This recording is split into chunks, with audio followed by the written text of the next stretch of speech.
All right, it is fall here in Utah, and I'm trying to use this beautiful weather we have before it takes a really big nosedive into freezing cold weather.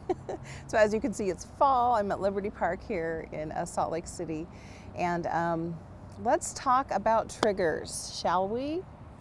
I'm Amy Logan with amyloganlife.com, and if you found my channel, it's because, well, you're probably experiencing a faith crisis of your own.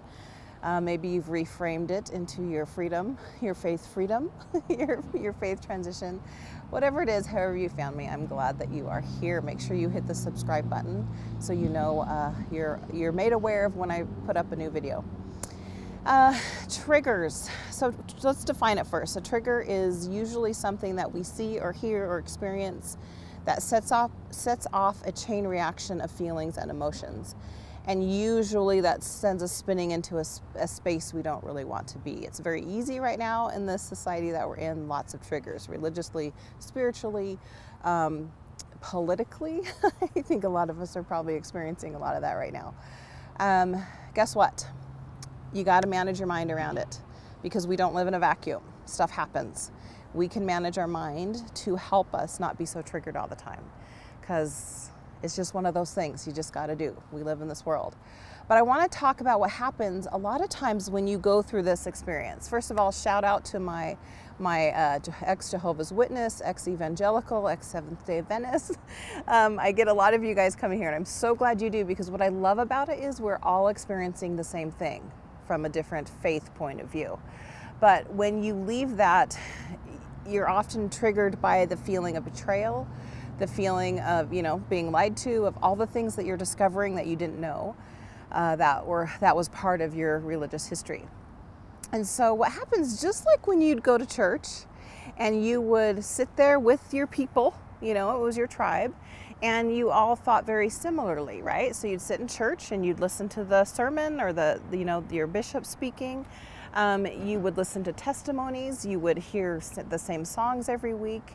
There'd be many prayers throughout the services. Then you'd go to Sunday school and young women's and young men's.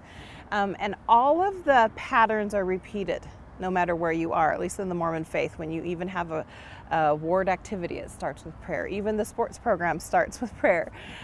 All of these things are with people who think and believe very similarly, right? And that's what makes a tribe.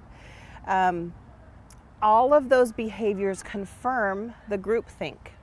And so you don't even realize it.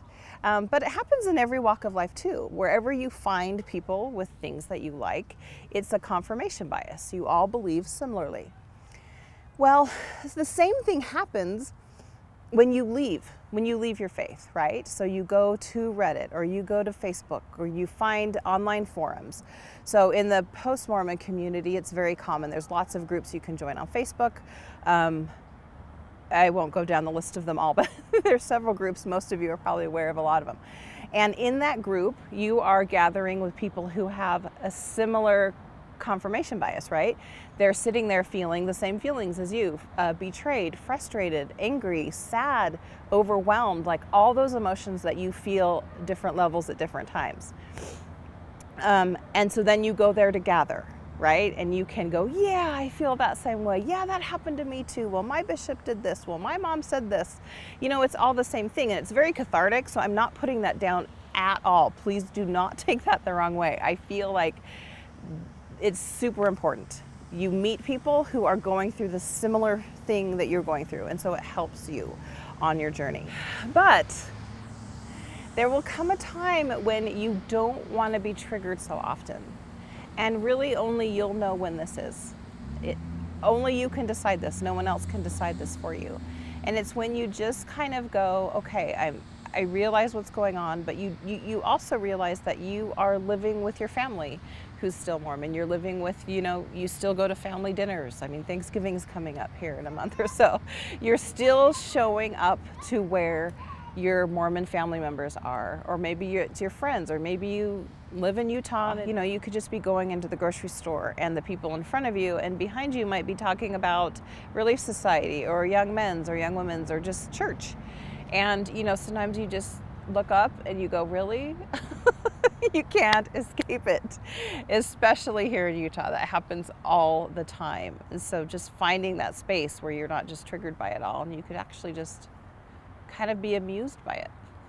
And so what helps you not be so triggered? The only thing that works is when you decide you're ready and you learn tools and skills to help manage your mind around it. Because like I said at the beginning, we still have to function in this space. And for most of us, that means we have family and friends that will always be a part of our lives. And we don't want to, at least hopefully, you don't want to like burn those bridges so bad. Because just like you kind of woke up to all of this in your own time, they need to be given that same space to wake up to it in their own time. And it may never happen.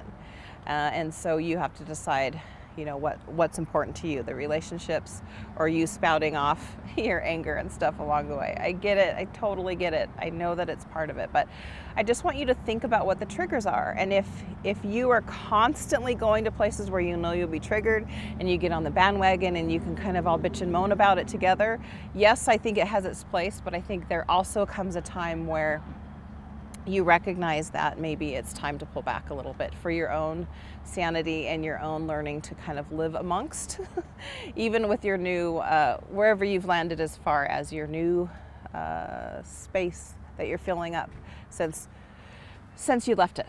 So just something to think about. A lot of the tools that I work with my clients are exactly for that, so that you can find ways to not become so tied down by being triggered all the time, because that keeps you stuck in a space. And so that's one of the biggest things I work with my clients, is teaching tools and stuff that help you so that you can not walk around mad all the time. Because I think if you're like me, it's important to let some of the anger go. So I just kind of wanted to talk about that, and just tell me where you are on the trigger spectrum. You know, is it still getting to you, or have you kind of moved on? Sometimes it just happens naturally. You pull back from all of the things that you're reading that contribute to the triggering for you, and you find that space, and then you just prepare for it. You just know that people are going to talk about it, and you can literally just sit there and let them talk. And you can calmly go, I just disagree with that. So just a few thoughts I had about triggering. I'd love to hear your thoughts and opinions down below. And of course, head over to amyloganlife.com and check out my blog. I've been writing a lot, some good stuff for you guys. So go check that out, and make sure you also sign up for my exclusive content. Again, that's amyloganlife.com.